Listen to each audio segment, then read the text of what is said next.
Otvor si prázdny dizajn, aký potrebuješ. Ja som zvolila video na výšku.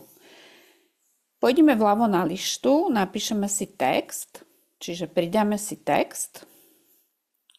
Napíšeme si tu, aký potrebuješ. Ja si dám vytvor takéto video. Aby si to mala pod sebou. Samozrejme, že môže to byť nejaká jednoduchšia veta, nič zložité, alebo nadpis, alebo popis, čo len chceš.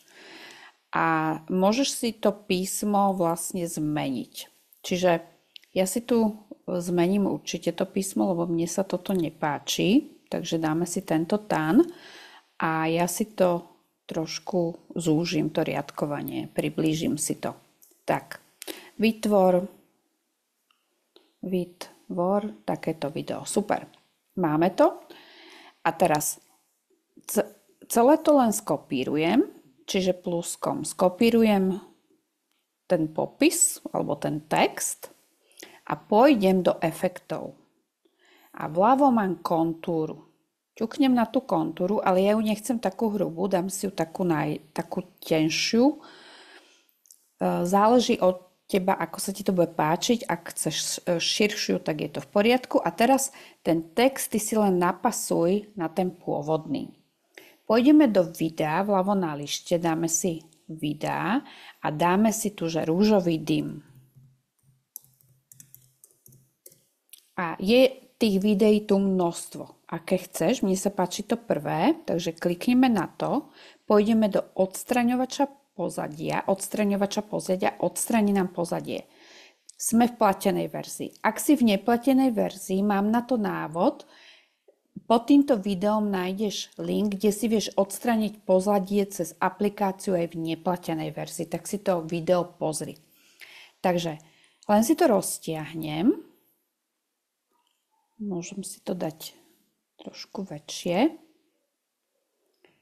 A čo tu ešte urobíme? Ešte väčšie si to dám. Len si potiahneš ten roh a ty si to napasuješ ako chceš. A keď klikneš do toho dizajnu, máš tú polohu. A teraz ty potrebuješ ten dym presunúť medzi tie texty. A keď na to kliknem, tak pozri, je to krásne. A takto si môžeme vytvoriť napríklad ešte nejaké skákanie, dajme tomu, že dáme si to zduplikovať, dáme zduplikovať stránku, ale my si tento dym odstránime, čiže buď hore dáš do koša, alebo len ťukneš enterom a ono sa ti to vymaže.